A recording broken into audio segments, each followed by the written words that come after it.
السلام علیکم ورحمۃ اللہ وبرکاتہ۔ دوستوں، مکہ مکرمہ سے ہجرت کرنے والوں کے علاوہ 50 مہاجرین کا ایک اور جتھا حضرت ابو موسیٰ اشعری کی معیت میں یمن سے حبشہ پہنچا۔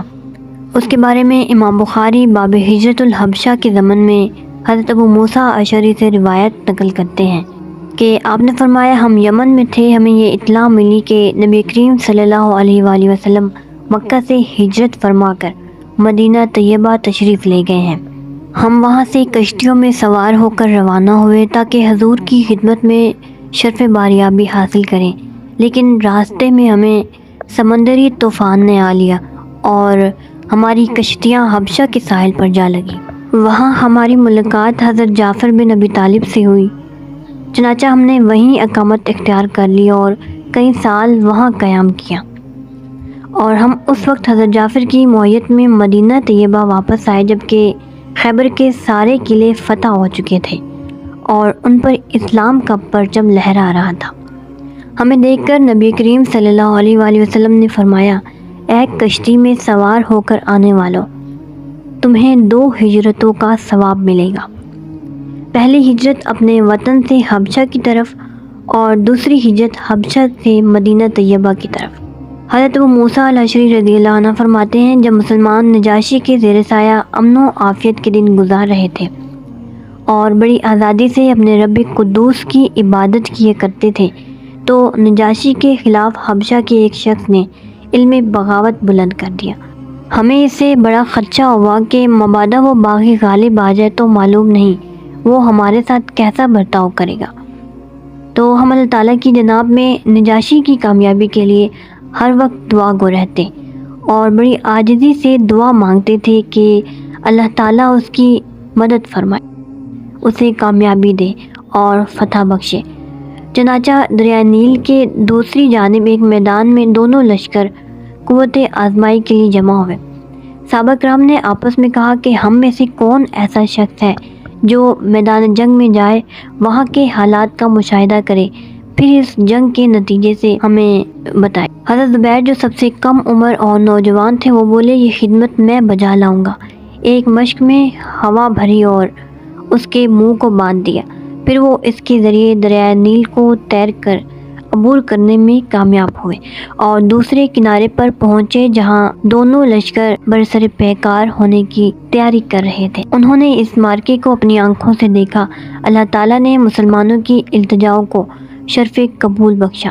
اس باغی کو شکست ہوئی، وہ میدان جنگ میں مارا گیا اور نجاشی کو اللہ تعالیٰ نے فتح مبین عطا فرمائی۔ حضرت زبیر پھر دریا کو عبور کرتے ہوئے ہمارے پاس پہنچے اور دور سے ہی اپنی چادر لہرا کر ہمیں یہ خوشخبری سنائی، اے بندگان خدا، مبارک ہو، اللہ تعالیٰ نے نجاشی کو غلبہ عطا فرمایا ہے۔ ہمیں نجاشی کی اس کامیابی سے اتنی خوشی ہوئی کہ ہم اس کو بیان کرنے سے قاصر ہیں۔ ہم وہاں امن سے ٹھہرے رہے۔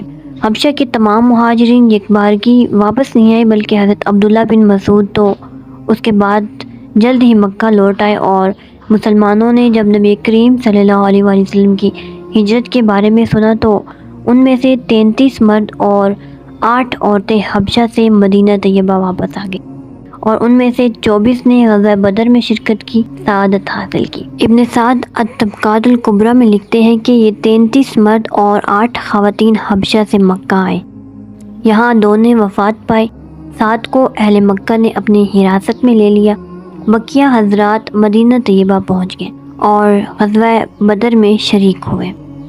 حبشہ کے مہاجرین کا آخری گروہ حضرت جعفر بن ابی طالب کی معیت میں اس وقت واپس مدینہ طیبہ پہنچا جب خیبر کے سارے قلعے فتح ہو چکے تھے اور ان پر اسلام کا پرچم لہرا رہا تھا۔ حضور صلی اللہ علیہ وآلہ وسلم نے فرمایا، میں نہیں جانتا کہ ان 2 باتوں میں سے مجھے کس سے زیادہ مسرت حاصل ہوئی ہے، خیبر کی فتح سے یا جعفر کے آنے سے۔ حضرت جعفر جب آئے تو نجاشی کی طرف سے بہت سے تحائف ہمراہ لائے۔ نجاشی نے اپنے بھتیجے کو حضور کی خدمت میں بھیجا تھا تاکہ اس کی طرف سے حضور کی خدمت بجا لائے۔ اگرچہ مسلمانوں کو نجاشی کے زیر سایہ ہر قسم کا آرام و سکون میسر تھا، وہ آزادی سے اپنی عبادت بجا لاتے اور اپنے معبود برحق کے ذکر اور یاد میں مصروف رہتے۔ کوئی ان کو منع کرنے والا نہ تھا، اگرچہ انہیں وہاں ایک حادثے سے دوچار ہونا پڑا کہ ان کے دو ساتھی عبید اللہ اور سکران بن عمرو، انہوں نے وہاں عیسائیوں کے مزین و آرائستہ گرجے دیکھے اور پادریوں کے کروفر کو ملاحظہ کیا تو ان کی آنکھیں خیرہ ہو گئی اور انہوں نے اسلام کو چھوڑ کر نصرانیت کو اختیار کر لیا۔ اس حادثے سے یقیناً ان مسلمان ساتھیوں کو قلبی رنج اور دکھ ہوا ہوگا۔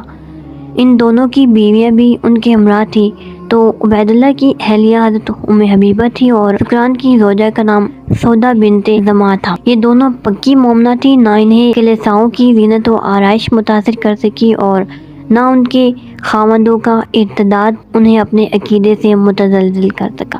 وہ بڑی ثابت قدمی سے اسلام پر ڈٹی رہی۔ حضرت سودا نے تو جب اپنے خاوند کے بدلے ہوئے تیور دیکھے تو وہ اسے وہیں چھوڑ کر فوراً مکہ واپس آ گئی، اور حضرت ام حبیبہ نے بھی اپنے خاوند سے اسی وقت تعلق ختم کر لیا۔ اللہ تعالیٰ نے ان نیک نہاد بندیوں کو اس اثار کا یہ صلہ دیا کہ دونوں کو امہات المومنین میں داخل ہونے کا شرف ارزانی فرما دیا۔ حضرت ام حبیبہ کا عقد تو وہیں حضور پر نور صلی اللہ علیہ وآلہ وسلم سے کر دیا گیا، اور نجاشی نے اپنی گرہ سے 400 دینار بطور مہر ادا کر دیا اور بڑی عزت و وقار کے ساتھ انہیں حضور صلی اللہ علیہ وآلہ وسلم کی خدمت میں مدینہ طیبہ بھیج دیا، اور حضرت سودا کو رحمت عالم صلی اللہ علیہ وآلہ وسلم نے ام المومنین حضرت خدیجہ کے وصال کے بعد شرف زوجیت بخشا۔ روایات میں ہے کہ جس دن نجاشی نے انتقال کیا، حضور نبی کریم صلی اللہ علیہ وآلہ وسلم نے اپنے صحابہ کو اس کی موت کی اطلاع دی اور ارشاد فرمایا، آج ایک نیک بخت آدمی وفات پا گیا ہے، اٹھو اور اپنے بھائی اسہم کی نماز جنازہ پڑھو۔ چنانچہ حضور صحابہ کرام کی معیت میں شہر سے باہر جنازہ گاہ میں تشریف لے گئے، صفیں بنائی گئی اور حضور نے اس کی نماز جنازہ پڑھائی، پھر اس کے لیے مغفرت کی دعا مانگی۔ اس سے یہ ثابت ہوا کہ نماز جنازہ کے بعد میت کے لیے دعائے مغفرت کرنا نبی کریم صلی اللہ علیہ وآلہ وسلم کی سنت ہے۔ حضرت عائشہ صدیقہ رضی اللہ عنہا سے مروی ہے، آپ فرماتی ہیں کہ لوگ بیان کرتے تھے کہ نجاشی کی وفات کے بعد اس کی قبر سے نور نکلتا ہوا دکھائی دیتا تھا۔ تو گائز الحمدللہ ہجرت حبشہ کا ٹاپک میں نے آپ لوگ کے ساتھ کلیئر کر دیا ہے، آپ لوگ کو آئی ہوپ سمجھ آ گئی ہوگی۔ انشاءاللہ ایک نئے ٹاپک کے ساتھ پھر ایک نئی ویڈیو میں ملتے ہیں، اور جو نیو آیا ہے اس چینل پر وہ چینل کو سبسکرائب کرنا مت بھولیں، اپنی دعاؤں میں یاد رکھیے گا۔ تھینک یو سو مچ، اللہ حافظ۔